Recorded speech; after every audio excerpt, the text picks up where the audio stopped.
दोस्तों नमस्कार, सभी का स्वागत है विजय पथ पर। अभी मैं एक पीडब्ल्यूडी में जो एनएच के अपर सहायक अभियंता हैं अमित चौहान जी, उनके घर पे मैं मौजूद हूँ।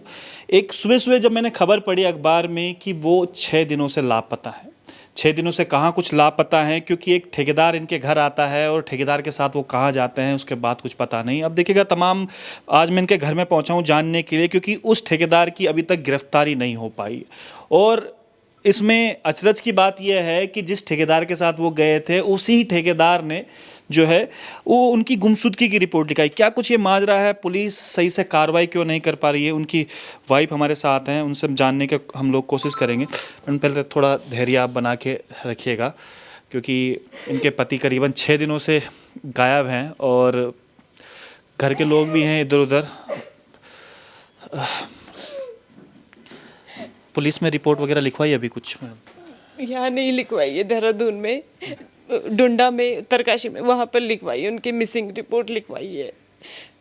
लेकिन 12 तारीख को जिस दिन संडे था, तो ऐसे नॉर्मल हम लोग जैसे रूटीन था हमारा, ऐसे ही थे। शाम को वो रेस्ट कर रहे थे, मैं अपने यहाँ ड्राइंग रूम में थी, वो बेडरूम में थे। दिन भर उन्होंने बहुत मतलब काफ़ी ज़्यादा काम किया, गाड़ियों की वॉशिंग, क्योंकि संडे मिलता था एक दिन, तो वो उस दिन काफ़ी अपनी क्लीनिंग वगैरह का काम कर लेते थे। तो वो आए, लंच किया, उसके बाद रेस्ट करने लग गए। मैं यहाँ पे लेटी हुई थी अपने सोफे में ड्राइंग रूम में, तो डोरबेल बजा। मैंने एकदम से डोर देखा तो वो एक कॉन्ट्रैक्टर थे। 2 हफ्ते पहले आए थे वो यहाँ पे, तो इसलिए मैं मतलब उनका फेस जो था वो नोन था, मैं देखा हुआ था। तो मैं अपने हस्बैंड को पास गई, मैंने कहा कोई आया है डोर पे, क्योंकि एकदम से दरवाज़ा नहीं। जो कॉन्ट्रैक्टर ठेकेदार, क्या नाम था उसका? उनका नाम था राजदीप परमार, हैप्पी बोलते हैं उन्हें, डुंडा में रहते हैं वो। तो मैंने एकदम से अपने हस्बैंड को उठाया, मैंने कहा वो आए हुए हैं कॉन्ट्रैक्टर, आप एक बार मिल लो। तो वो आए, फिर मैंने डोर ओपन किया। मेरे हस्बैंड बनियान में थे, तो वो गए, मुँह हाथ धो रहे थे। मैंने तब तक उनको पानी पिलाया यहाँ पे। उन्होंने सिर्फ इतना कहा कि बस भाभी जी पानी के अलावा कुछ नहीं। मैं चली गई अपने रूम में, मेरे हस्बैंड आए। उन दोनों ने उस टाइम बहुत थोड़ा सा बात हुई उनकी, 1 मिनट के लगभग। यहाँ पे जा रहे थे, तो दरवाजे के पास जब वो गए, तो तब मुझे सिर्फ सुनने में आया, मैं सुन रही थी अपने कमरे से कि वो मेरे हस्बैंड को कह रहे हैं कि भैया चलो, मैं नई गाड़ी लाया हूँ, आपको पार्टी देता हूँ, सरप्राइज़ है कुछ आपके लिए, मिठाई देते हैं। ठेकेदार ने बात जी, बोली? ये ठेकेदार ने बोला मेरे हस्बैंड को। तो पहले मेरे हस्बैंड बहुत बोलते रहे कि नहीं नहीं, मुझे यहीं पे बताओ ना कौन सी गाड़ी है, क्या है। कि नहीं नहीं नहीं, आप नीचे चलो, मैं नीचे दिखाऊंगा आपको। तो ये चले गए, इन्होंने मुझे नहीं बताया। और वो तो अचानक से ये हुआ कि इन्होंने अपना फ़ोन यहीं छोड़ दिया। ये गए, तो जब मैंने सुना नई गाड़ी, तो थोड़ा सा वो था ना, मैंने कहा मैं भी देखती हूँ कौन सी गाड़ी है। मैं बालकनी में गई, आगे आगे वो ठेकेदार थे, पीछे मेरे हस्बैंड थे। उन्होंने अपने जो ठेकेदार, उन्होंने अपने ड्राइवर को हाथ से इशारा किया कि गाड़ी लेके आ। अब मैं अंदर आ गई, मेरे को नहीं पता क्या हुआ वहाँ पे। क्या मुश्किल से 1-2 मिनट में ये ऊपर आते हैं, वो भी घबराए हुए, एकदम बिल्कुल जैसे कांपते हुए होते हैं ना, इस तरीके से आए। तो जब ये आए, तो ऐसा नहीं हो रहा था मुझे कि मैं इनसे ऐसे पूछूं कि आप ऐसे क्यों कर रहे हो, क्योंकि कई बार ये होता था कि अच्छा कुछ काम है। मैंने इसे पूछा, मैंने कहा आपकी तैयारी? कह रहे, इन्होंने क्या किया कि जो घर का शॉर्ट्स था उसको निकाल के सिर्फ कैपरी पहनी। वहीं पे इनकी पैंट टंगी हुई थी, उसमें पैसे थे, उसको नहीं पहना, पैंट को नहीं पहना, कैपरी निकाली, अपना फ़ोन उठाया, बाथरूम स्लीपर्स पहनी, वो भी आधी टूटी हुई हैं स्लीपर्स, ऐसा नहीं कि ढंग की कोई स्लीप, आधी और निकल गए। मैं जाते जाते उनको पीछे से मतलब बोलती जा रही हूँ कि आप किधर जा रहे हैं। तो इतना था उनका बोलने का कि मैं 1 घंटे में आ रहा हूँ, क्लेमेंट टाउन तक जा रहा हूँ इन लोगों के साथ राइड पे। ये भी बोला है कि राइड पे जा रहा हूँ, 1 घंटे में आता हूँ। तो मुझे लगा शायद नई गाड़ी है, होता है, उनको भी ये था कि मैं थार में कभी बैठूँ, वो थार थी, तो मुझे लगा शायद इस वजह से चले गए हों। वो गए, जैसे ही वो लोग मतलब जैसे ही गए यहाँ से, तो थोड़ा सा मुझे हो भी रहा था कि ये इतना घबराए क्यों है, लेकिन मैंने कहा छोड़ो कोई बात नहीं, हो जाता है। आधे घंटे बाद मैंने किया फ़ोन, मैंने इनसे बोला, मैंने कहा आधा घंटा हो, मतलब पहले जब मैं फ़ोन किया तो स्विच्ड ऑफ, अच्छा, दोबारा स्विच्ड ऑफ, तीसरी बार भी स्विच्ड ऑफ, 3 बारी में फ़ोन स्विच्ड ऑफ। मैंने इनको व्हाट्सएप पे मैसेज किया, मैंने इन्हें मैसेज किया कि कॉल मी, बस इतना ही था मेरी तरफ से कि कॉल मी। फिर उसके बाद इन्होंने शायद थोड़ी देर बाद मेरा मैसेज देखा, तो इन्होंने मुझे कॉल किया। केवल 30 सेकंड की बात हुई, सिर्फ इतना कि मैं अभी बिज़ी हूँ, बाद में बात करता हूँ। तो मुझे लगा होता है कई बार इनके उसमें ना, बहुत बारी ऐसा हुआ है कि ये जब काम ज़्यादा होता है तो ये बात नहीं करते थे, कहते थे मैं बाद में बात करूँगा। तो मुझे लगा ठीक है, लेकिन जो आवाज़ थी ना वो इतनी घबराई हुई थी कि मतलब मुझे बहुत डर लग रहा था उस समय। तो मैंने इनको टाइप किए मैसेज, मुझे लगा शायद बात नहीं कर पा रहे तो हो सकता है मुझे लिख के तो कुछ दे दे। तो मैंने लिखा कि क्या हुआ, परेशान हो रहे हो, कुछ क्या हुआ, कोई बात है, कुछ इस तरीके से मैंने उनको लिखा। उन्होंने वहाँ से मुझे सिर्फ थोड़ा देर बाद, उसी टाइम नहीं देखा, थोड़ी देर बाद लिखा मैं अभी बिज़ी हूँ, बाद में बात करता हूँ। ठीक है। ये हो गया। उसके बाद लास्ट कॉल जो मुझे आती है 8 बजे में, अच्छा। वो 1 मिनट 30 सेकंड की हमारी बात है, क्योंकि मेरे बेटे के पास फ़ोन था, वो उसमें गेम खेल रहा था। तो उसने बोला डैडी मुझे बताओ, मतलब जैसे अमूमन होता था ना कि मुझे बोल दो मैं मम्मी को बोल दूंगा, कि नहीं नहीं नहीं आप मम्मी को फ़ोन दो, आप मम्मी को फ़ोन दो। वो मेरे पास फ़ोन लाया। इन्होंने उस टाइम भी घबराते हुए यही बोला कि मैं खाना खा के आऊँगा, काम बहुत खुल गया है, कंप्यूटर वगैरह खोल दिए इन लोगों ने और मेरे को 12 बज जाएंगे। तो मैंने कहा खाने का क्या करूँ, कि खाना रहने दो। मैं कहा आप पहले क्यों नहीं बताया मुझे कि खाना रहने दो। मैंने तो सब्जियां 2-2 बना के रख दी हैं यहाँ पे। तो कहने लगे कि अच्छा ऐसा करना, जब मैं आऊँगा तब मेरे लिए रोटी सेक देना, तब मैं खाना खा लूँगा। मैंने कहा अच्छा ठीक है। मैंने कहा तब तक मैं खुद खाना खा लूँ, मैं डायबिटिक पेशेंट हूँ। तो उन्हें मालूम था कि ये मेरा वेट करती रहेगी इतने देर तक कि नहीं तुम खाना खा लेना। ये सब हो गया कि मेरा फ़ोन स्विच ऑफ होने वाला है, 1% पे है। मैंने कहा अच्छा ठीक है कोई बात नहीं। ठीक है। Phone switch off. नेक्स्ट मैंने फ़ोन किया 9:30 पे, मुझे लगा शायद से कहीं चार्ज वार्ज कर दिया होगा, नहीं, switch off switch off switch off. रात भर स्विच ऑफ, पूरी रात मेरी निकल गई वो इंतज़ार में। मैं 4 बजे से अपनी बालकनी में खड़ी हो रखी थी कि ऐसा आज तक कभी नहीं हुआ। इन्होंने आज तक ऐसा नहीं कहा। हाँ 1 घंटे का 3 घंटे हो सकता है, पर लेकिन 1 घंटे का पूरी रात नहीं हो सकती थी। मैं बालकनी में 4 बजे से खड़े होकर पूरा इंतज़ार कर रही थी कि अब ये आएंगे और शायद मुझे वहाँ से देखेंगे कि अच्छा ये बालकनी में मेरा वेट कर रही है। यहाँ पे मैं खड़ी रही, कुछ भी नहीं हुआ। फिर मैंने क्या किया, जब कुछ समझ में नहीं आ रहा था, मेरी सास का फ़ोन आया, क्योंकि उन्होंने भी रात को उन्हें फ़ोन किया तो उनका फ़ोन स्विच ऑफ था। अब मुझे बताना पड़ा उन्हें। मैंने कहा ऐसी ऐसी बात है, वो जा रखे कि अच्छा ठीक है। सुबह उन्होंने मुझे बोला कि कुछ पता चला, कहाँ है। मैंने कहा नहीं मम्मी कुछ नहीं पता चला है।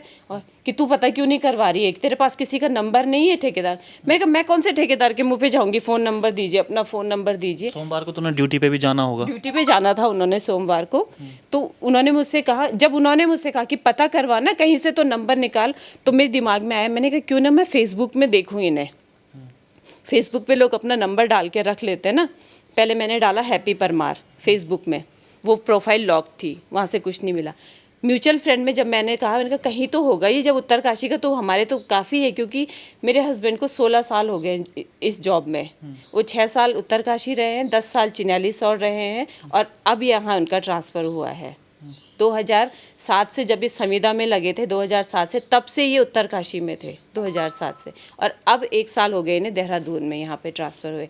तो उसके बाद जैसे उन्होंने कहा, मैंने वहाँ उत्तरकाशी में हमारे एक नोन है, वो भी कॉन्ट्रैक्टर है, हेमचंद्र मोला, तो वो थे हमारी म्यूचुअल उसमें। मैंने उनको फेसबुक से वॉइस कॉल किया, तो मैंने उनसे बोला भैया एक ठेकेदार है हैप्पी परमार, वो कल इनको लेके गया और वो अभी तक नहीं आए हैं। तो मैंने कहा आपके पास नंबर है, कि हाँ नंबर है। मैंने कहा मुझे दो। वो नंबर मिला, उसमें मैंने कॉल करती रही, नहीं उठाया, मैसेज किए। फिर उसके बाद उन्होंने देखा, उन्होंने कॉल रिसीव की कि हाँ जी भाभी जी। पहले मेरे को वो हुआ, मैंने कहा अच्छा, मैंने कहा क्या पता इन्होंने मैसेज देख लिए होंगे तो भाभी जी बोले। मैंने कहा मेरे हस्बैंड कहाँ हैं, वो कल आपके साथ गए थे, कहाँ हैं, कि आपको नहीं पता भाभी जी, हम लोग तो डुंडा पहुँच गए हैं। अच्छा। मैंने कहा आप डुंडा कैसे पहुँचे हैं? डुंडा उत्तरकाशी डुंडा। मैंने कहा मुझे कुछ नहीं, मेरे को तो बोल के गए कि मैं 1 घंटे में आ रहा हूँ क्लेमेंट टाउन से। तो कहने लगे नहीं, हमने तो भैया को बहुत बार बोला गाड़ी में कि भाभी जी को फ़ोन करो, भाभी जी को बताओ कि आप। मैंने कहा नहीं मुझे कुछ पता नहीं है। चलो मैंने कहा ठीक है, चलो पहुँच गए, आप मेरी बात करवा दो। कह रहे कि वो होटल में रुके हैं, मेरे होटल में, मैं अभी अपने घर में हूँ। उनका होटल भी है वहाँ पे? होटल है, किस नाम से? राजा जी होटल करके, डुंडा में। डुंडा में ही है। जी डुंडा में। ठीक। तो फिर मैंने उनसे बोला, मैंने कहा अच्छा मेरी बात करवा दीजिएगा। जैसे मतलब ऐसे भी नहीं था उन्हें कि वो परेशान है तो मैं तुरंत जाऊँ, उनका तो होटल है ना, नहीं, कम से कम आधा घंटे बाद वो जाते हैं। कहते हैं भाभी जी भैया तो यहाँ है ही नहीं, तो मैंने कहा भैया वहाँ है नहीं, और भैया कहाँ गए हैं जब आपके होटल थे? कि हमें नहीं पता भाभी जी, उनका फ़ोन भी चार्ज नहीं हुआ था, हमने तो उन्हें चार्जर भी दिया था, उनका फ़ोन चार्ज नहीं, उन्होंने खाना भी नहीं खाया है रात में, ये उनका खाना यहाँ कमरे में रखा पड़ा है, वो भी नहीं खाया है। तो मेरे को फिर और परेशान, मैंने कहा तो आप लोग मार्केट तो जाओ एक बार देखने, क्या पता वो अपने लिए चार्जर देखने गए हों, कि अपना फ़ोन अगर बंद हो रहा है तो वो दिखाने गए होंगे कि क्यों बंद है। कि ठीक है हम जाते हैं। अब मैं यहाँ थी, मुझे क्या पता वो गए कि नहीं गए हैं। वो थोड़ी देर बाद मुझे कॉल करते हैं, मार्केट में तो नहीं है। फिर कहते हैं कि उनका रूम लॉक है और रूम नहीं खुल रहा था, तो हमने मास्टर की से उनका रूम खोला। अगर उनका रूम लॉक है तो मास्टर की से मतलब रूम अंदर से लॉक होगा, तो मास्टर की से ज़रूरत पड़ रही है ना। तो आप लोगों को ज़रा भी वो नहीं हुआ कि रूम लॉक क्यों है उनका, कि हमने बाहर से मास्टर की से खोला तो भैया अंदर थे ही नहीं। फिर मैंने कहा उस टाइम, क्योंकि मेरा दिमाग इतना नहीं चल रहा था कि ये चीज़ है, मैंने कहा भैया मैं क्या करूँ, आप मुझे सिर्फ इतना बताओ, मैं आपको कि सीसीटीवी फुटेज भेजता हूँ और ठीक है। मैंने कहा भेजिए। सीसीटीवी फुटेज के बाद अचानक से कैसा है कि आपने बोला कि मैंने सीसीटीवी उनसे फुटेज? बोला, मैंने कहा आप अपने फुटेज में देखो तो सही कि वो हैं कहाँ। कि ठीक है हम चेक करते हैं। उन्होंने मुझे कॉरिडोर की भेजी, जो उनके कॉरिडोर की थी, उसमें वो आगे चल रहे हैं घबराए हुए, कुछ देख रहे हैं और फिर वापस अपने रूम की तरफ आ रहे हैं। मतलब साफ पता लग सकता है कि एक आदमी ऐसा देख रहा है कि मैं मतलब कि वो यहाँ पे तो नहीं है कि मैं कैसे निकल के जाऊँ। साफ दिख रहा है ये चीज़, क्योंकि जो घबराहट वो यहाँ से थी उससे कई गुना ज़्यादा घबराहट उस वाले फुटेज में है। उसके बाद मार्केट की फुटेज उन्होंने हमें दिखाई। ठीक है, मार्केट की जो फुटेज दिखाई है ना, वो है 6 बजे की। उसमें ये रोड पे चल रहे हैं मेरे हस्बैंड। ठीक है, और जो इनके होटल की फुटेज है वो 7:45 की है, और ये कह रहे हैं कि हमारे शायद सेटिंग है, कुछ गड़बड़ हो रखी। ये शायद पहले की फुटेज है, वो हमारे होटल से सुबह ही निकल चुके थे। अच्छा, ये है।